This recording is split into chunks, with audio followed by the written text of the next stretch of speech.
Yo, what's going on, people? It's your boy Huncho, back at you again with another video. And animals, we all love them, or for some at least tolerate them. But since we started to domesticate various different breeds of cats and dogs, they're now welcomed with open arms into the family home, becoming that +1 or +10, depending on how your patience is. But sadly, we've seen time and time again our furry friends go on to be killed in the most horrific ways.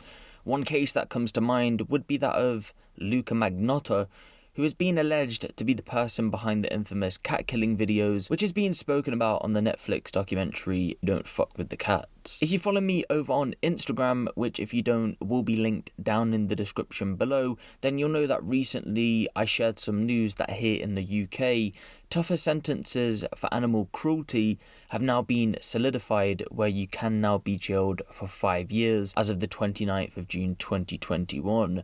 But overall, I'd say that punishment for crimes against animals is fairly low, and I know a lot of people don't necessarily put animals in the same bracket as humans when crimes are committed anyway, but seeing as they are a part of the family unit, you'd think that crimes, especially going out of your way to kill them, would carry a bit of a heavier sentence.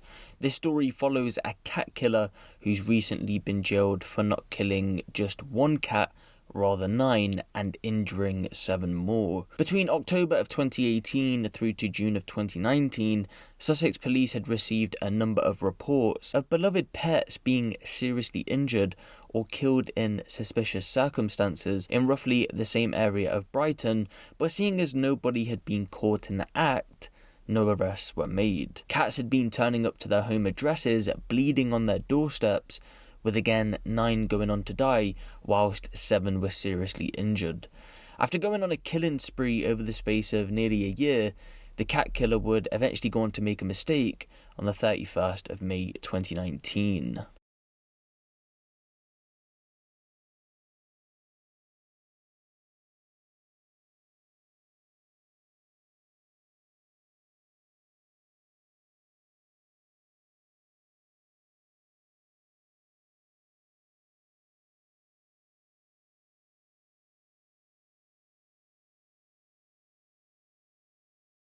At around 7:50 PM, 54-year-old Steve Bouquet was captured on CCTV approaching a 9-month-old black shorthair called Hendrix. He appears to show affection by stroking it, but out of nowhere, a sudden jerk motion is seen from his arm, and then the cat flees to his nearby home. Steve is then seen walking casually from the scene. When Hendrix came running in, his owners Stuart Montgomery and Agatha Altweg thought nothing of it, but she soon seen a puddle of blood where he had been sitting.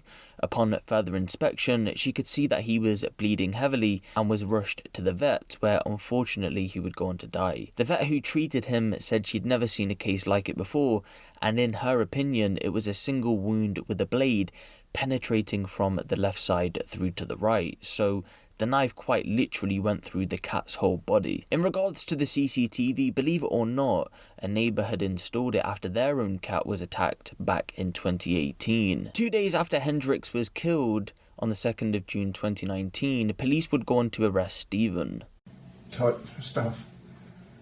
Nothing exotic. For what we're talking about, do you like cats? Yeah. Yeah? Yeah. I've always been friendly to me, like, I'm sort of no threat of animals. If you put yourself over as a threat, they'll bite, scratch and do whatever you like. They come up to me, like, I give them a stroke and send them on their way. Yeah. No issues with cats, dogs or anything like that. How would you send them on their way? Well, I'd just walk off. Oh, you mean you? Yeah. Yeah. So I was just give them a quick pat, like, go on, away you go. A subsequent search of his property would bring a knife to the attention of the police, which was later forensically examined and was found to have had the DNA of a cat on there. And searches of his phone showed a picture of one of the 9 dead cats on there by the name of Kaio. After the evidence was stacked up against him, he would go on to be charged with 16 counts of criminal damage, in relation to the cats, and he was also charged with possession of a knife. He went on to deny the charges that were brought against him, and so a trial went ahead in June of 2021. The trial was fairly short and goes over what we've spoken about, but additional information that was given would be that phone experts connected his movements to the killings of the cats, and that Stephen went on to claim that he was no threat to cats. But after 3 hours of deliberation, he was found guilty on all 16 counts, and was found guilty for the knife possession, and was recently handed a 5-year jail sentence. Now, if you know people who own animals, especially cats and dogs, then you'll know that they really do see them as family members. So in this situation, 16 families have been affected. So for Steve to have only got 5 years does seem like a bit of a smack in the face, in my opinion. But give the video a like for more crime related content like this, and hit the subscribe button if you haven't already. It's been me, Huncho, and I'll see you in the next one.